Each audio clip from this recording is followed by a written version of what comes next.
Welcome everybody to a new series I decided to call So Bad It's So Good. In this series, I will explore all kinds of games, from the more graphically rough around the edges but refined in terms of gameplay, to the more aesthetically pleasing but virtually unplayable ones. Hell, we might even find some that miraculously manage to work both ways, or even better, that don't go anywhere and just suck ass. This said, I was browsing on Steam and YouTube after my deformed gameplay, wanting to spend some of my excess doubloons on something interesting. After all, I have a channel to maintain, I have to make content. Why not jumping into one of the many bandwagons of modern gaming? I thought Helldivers was going to be a good option, but I don't want to give my money to Sony after, you know, the incident. Lethal Company? Not really that interested. Pseudo Regalia? Too frou-frou, too platformy, not my style. Celico?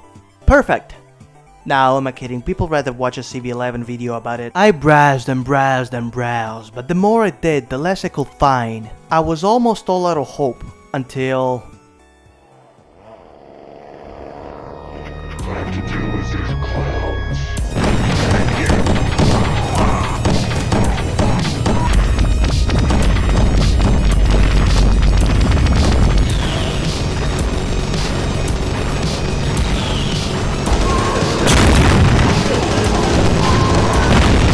Just watching the gameplay, I knew there was salsa, I knew there was gravy, green clouds, grey aliens, lawnmower enemies. This is the game that made me want to start this whole series. After all, why going after something that has been talked and gameplayed to oblivion? Why dick writing a game for 30 minutes when I could just play something that nobody heard about to see if it's a hidden gem or a toxic dumpster fire? Schrodinger's indie game, we will never know if it's shit or good unless we buy it. So let's go to the Steam page of the game and... Terrible offensive humor and game design? Some may find offensive or triggering? It's honestly a shame that this game is filled with right-wing propaganda, because I really enjoyed the gameplay. It's an overall solid boomer shooter that is drastically brought down by its insistence of shoving its questionable and outright racist and homophobic political views in your face. Now that we have purchased CARNAL for less than $1, that's gonna be a hint on the game's quality. We are ready to hit the big green button and immerse ourselves neck deep into raw sewage. Huh, this is familiar. Take a moment to admire the masterpiece that is the game title card, rivaled only by the main menu. Look how fast the UI is going when the FPS is uncapped. It's like it's on super crack. Although the story is basically kinda pointless, it's explained at the start through a wall of text. The terror group, known only as the Sons of Anak, have opened magical portals throughout the city of Sea Valley. These gateways lead to the other side where they can extract dark matter. The group wants to weaponize it, building weapons of mass destruction. As a member of the Realm Defense Force, you have been sent after them. Destroy their entire operation, but take heed, it's not just them on the other side. Okay, thanks. We select the first episode and oh no. Right from the start, and there's already a thing that I don't like. Let me explain. In normal games, you usually have all the levels locked, and you can only replay through them only after you have beaten them. In CARNAL, you could just skip at any episode at any given time. This usually is not that big of a deal. The old Doom does the same. The real problem is that at the start of every level, you have a specific loadout handed to you. So what it means is that all the weapons that you obtained earlier, even if you found them through secrets, don't fucking matter. You can play through the first level with only the starter pistol in your inventory just to get to the second and get all the weapons at the start for free. It's not the end of the world, but it really mows down your sense of progression, especially since all the extra lives you picked up previously are set back to 1. Oh yeah. And also this game has an extra life system. You know, the same system that makes Doom Eternal carry you by the hand and keep you safe at all times. I guess the way to defend it here is that this game just doesn't drop any health pickups in normal levels. Closest thing being snacks you can find around interactable objects. But most of the time, there's still not a sufficient source of health. As I get thrown in straight into the action, I already can feel the jank overflowing in this game's veins. The movement feels completely deprived of fluidity, making you take complete 90 degrees angles as you press a different direction. It's not something that makes platforming more frustrating, but it makes movement feels less natural. Especially with the jumping, there is no bunny hopping in this game, only an illusion of it. It's honestly weird seeing movement this rough in a post-DOS timeline.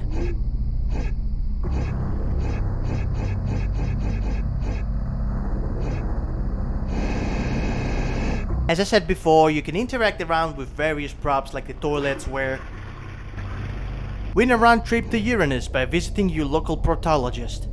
Oh yeah, I'm already preparing the lube. Oh yeah, one of my favorite enemy in any game, the lawnmowers. Actually, let's get a moment to talk about the enemies. Most of the enemies in this game that you're going to encounter are going to be these generic goons with guns. Their AI is programmed to shoot you the moment you get on their line of sight. The thing that bothers me is that everyone just starts shooting towards you the millisecond they get a glimpse of you. They don't have any programming to give you a little bit of breather, maybe firing in burst and change the position. No, they just stand still and fire indefinitely, forcing you to continuously circle strafe around them without even being able to change direction without going through the line of fire. It's sad because all the other enemies that don't use firearms are pretty cool and fun to fight against. And surprise, surprise, the first level has water you can swim into, which you cross your fingers to never encounter in any game. Come on guys, let's be honest. Slowing everything down while slowly dying of asphyxiation is not good game variety. At least in this game you can dolphin dive by spamming spacebar, which is almost as fast as running. This day couldn't get any worse.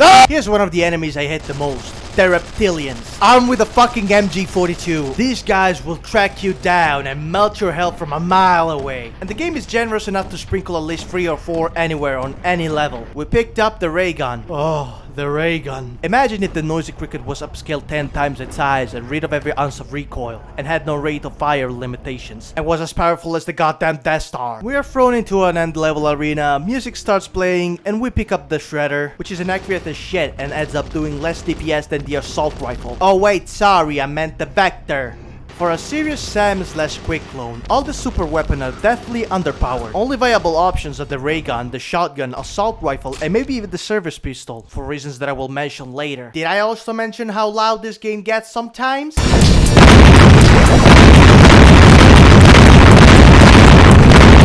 Alright, and that's level 1 completed. 3 episodes left. Level 2 is set in a supermarket, and it's going to be one of the most memorable levels in any game because we encounter one of the best enemies in video game and media in general, the shopping carts. Alright, I know I'm overthinking this, but shopping cart enemies! Fucking shopping cart enemies! Who could have sit down on the desk thinking, what kind of swarm enemy can I put in my game? Ladies and gentlemen, shopping cart enemy. CARNAL could have had it as the fucking subtitle and it would have outsold Ender Ring by a few billion copies. Easy does it! Alt-right, I mean, the right button is a sort of alt-fire that lets you lob an explosive that detonates when it comes in contact with an enemy, or can be detonated if shot at or exploded with a missile. There is no cooldown or limit to how many explosives you can There is no cooldown or limit to how many explosives you can throw. It's kinda broken, but it's still a versatile choice if you want to get done with a tanky enemy as quick as possible. After a while I was not really sure where to go or what to do, so I go outside and... What the fuck is that thing? What kind of enemy is this supposed to be? A fucking car ride, wind up teen robot killdozer? Doesn't matter, one swig of ray gun and it's dust. Here's another enemy worth mentioning. The dolls, which are impossible to hit, always swarm around you, and throw cleavers at you that will always hit because the hitbox is twice the size of you. Probably from all the hot dogs I've been eating to get health, because a medikit is too much to ask for. Fucking around with the weapons, I found out that you can quick switch with the pistol while holding down the fire button to essentially turn any weapon into a bullet hose. Hell, I could turn my pistol into a minigun with the right finger at this location. Ooh, another billboard. Abortions are us. Want to murder your own flesh and blood? Oh no. Listen, I am not to go into the pro-choice or pro-life question. Although my opinion on the topic is that abortion is for pussies. We should instead start throwing the weak in the formed off cliffs like the Spartans was used to. Next level starts perfectly by blowing the fuck out of a building. Blow that shit up. What was that building? A school? An orphanage? Don't care. Blow. This level is essentially just a big arena. There isn't really anything that interesting.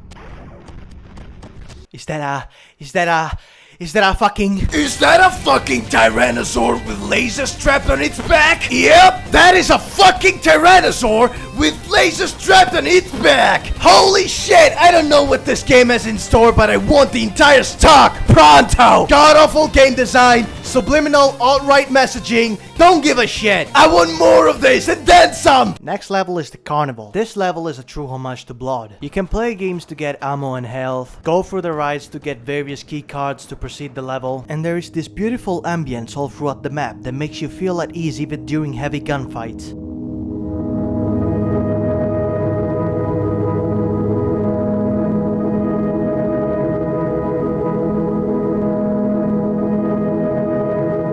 even the freaking school guy that asks for tickets. I really like this level. What I did not like is the insane amount of health melting enemies all over the place that riddle you endlessly, even though you're in the middle of a corridor or in a tight space and cannot move away to dodge projectiles.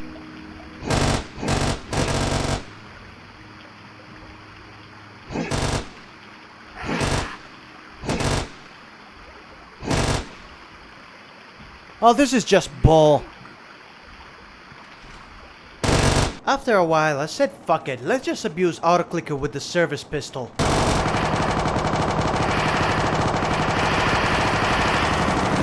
We'll get to this platform here where— oh my god, it's a giant tentacle! This is the worst time for a song that sounds like Camel by Camel to play.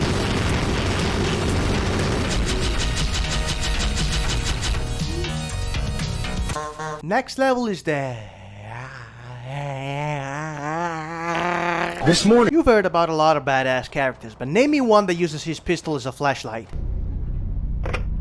I say whoever threw that paper, your mom's a hoe. This game is amazing.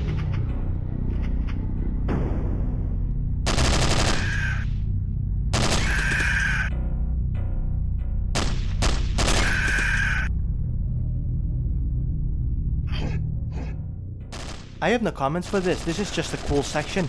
This billboard says, "Sorry nerds, you're not going to Mars." Genesis 1:6-8. I wonder what's that about. Oh, it's about God creating the earth.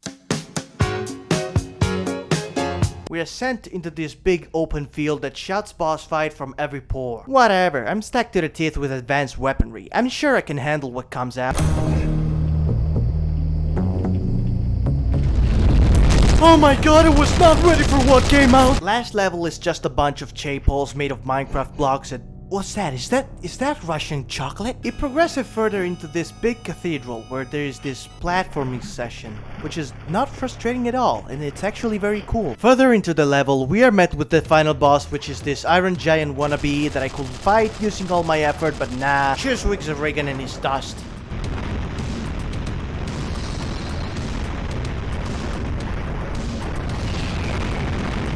And that concludes episode 1. It's 80 degrees in my room and I'm not gonna read all this. The episode begins with another Suburbia level, this time with one of the most ear-shattering soundtrack possible. We had so many good levels so far, why is everything now turned to this boring Minecraft flat world village? Ah, Marcianito! I know it's only the first level, so I don't really have the right to complain, but the next one is set in a woodyard.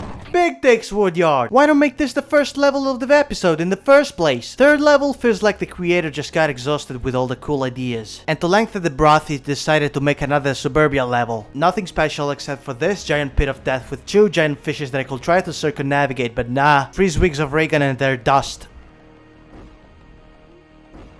Next level, you better get ready because it's called Borderline Offensive. Ooh boy, the stuff in this level I gotta list one by one. Of course, as you know, this level is set in the fucking border. There's a billboard saying border wall, stopping illegal aliens, protecting our jobs. Another one saying don't move and look this way, we got you covered. This one just saying salute the eagle, spread the eagle. There's this banner saying welcome gringo, this sign saying parking for your culo with an UFO park right near, and going further down the road there's aliens with an ombre mustache wearing ponchos and sombreros.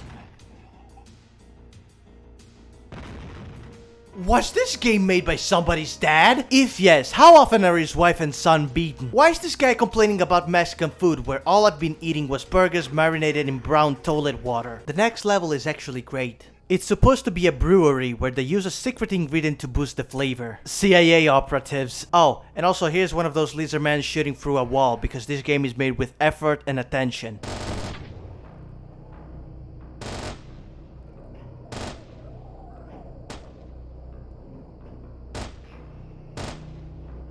This level is all good atmosphere, and then it throws you into this large plot of sand with only a sign that says it can hear you on the sand, and there's this giant tremor looking thing. Very cool addition. The only complaint I have is that I cannot riddle the graboid with bullets like Bert did. Overall, pretty solid level. Much better than the two suburbs earlier, which were just GM flat grass with a bunch of enemies spawned around. Alright, last level of this godforsaken episode, and it takes place in what looks like Half-Life 1 cut content. It's really just a bunch of corridors and some platforming that is way worse than the weird water bubbles we saw in the earlier episode. I mean, what the fuck is this? Did the dev run out of ideas? This level has no theme and no atmosphere. It's really just something cobbled together to have a final level where you can throw in a boss fight at the last minute. But it doesn't really matter because all it takes is 4 swigs of ray gun and it's done. And that concludes episode 2. Thank God. Seriously, this whole episode felt like unfinished Quake custom maps made by a 16-year-old with a dream. This entire episode is so barren that the entirety of the script I wrote for it is around 50 lines. How am I supposed to make a video longer than 10 minutes? I get that the developer had to add some extra runtime, but this is such a cheap way of doing it. Then again, I am the one playing a $50 game forgotten by the Father, the Holy Spirit, and the fucking devil. It doesn't matter, I still have an entire episode left. The final phase is nearing. We gotta hit them where they live. HQ has sent one final order. Finish this, clowns! I just dropped by.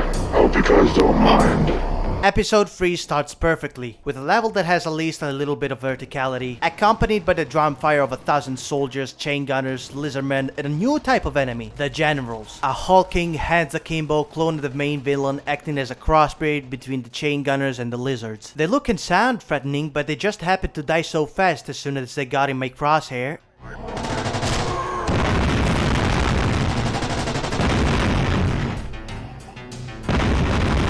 And guess what? Look at this. It's the graboids again. This is a good start, although short-lived. It only took 7 minutes for me to complete it. These levels are getting shorter and shorter as I go through them. Next level is a continuation of the second, although it carries the same level of quality. This time we are thrown into a giant, what it looks like a canyon, I guess? A hangar? What is the point of this giant hole? Is this the park where they take their T-Rexes down for a walk? Uh-oh, is that a bunch of resources around the key item? You know what that means. Arena time! Some of our gracious sponsors. I guess I have to start canceling some subscriptions before I disappear. Next level is set again in the big city, and I will complain about this level being the same one where we blew up that retirement home, but this level gets a special place in my heart for a few reasons. First, it's that the shopping cart enemies are back. I love you shopping cart enemies. Second, it's the skate park where you can abuse the shitty movement to turn the game into Federal Officer Pro Skater. Third is the insane names of the buildings all throughout the map that legitimately make me fear those men in suit and tie and sunglasses are gonna visit me at the door next week. There's a travel agency called Epstein Travel with a poster of what looks like there's a bank called Liberal Business Center with a uterus as a logo. A fucking pizzeria called Pizza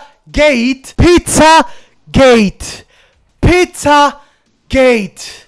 Pizza Gate. I'm starting to have a feeling that the money I spent on this game is going into the magazine of the next mass shooting. Alright, so next level takes place in I really do not get what this level is supposed to be. It feels as if I have been taken to the other side of the world. I guess I can say that this level is fairly atmospheric, though it only uses one type of enemy that's placed every 5 steps. This level feels like more cut content. Even so, this level itself is the shortest one by far. Let's not wait any more time on this. We got a jank game to finish. You finally arrived.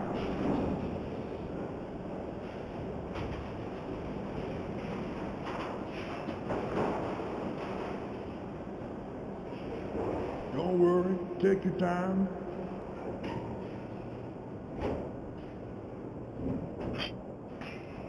I'm gonna shut them down for good. I wanted to see the man who's been killing my men. And now, I'm gonna kill you.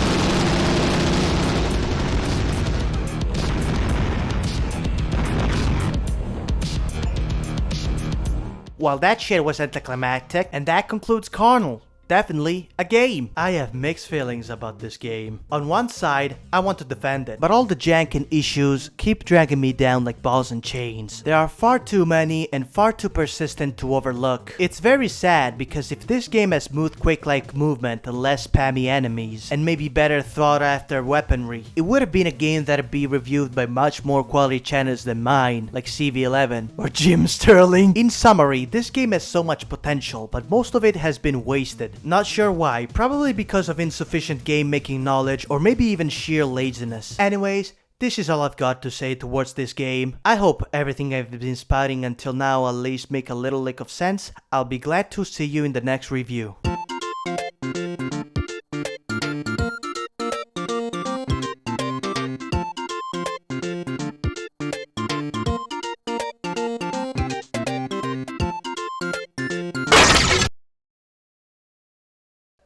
Sai quanti gradi sono là fuori? Sai quanti gradi sono là fuori?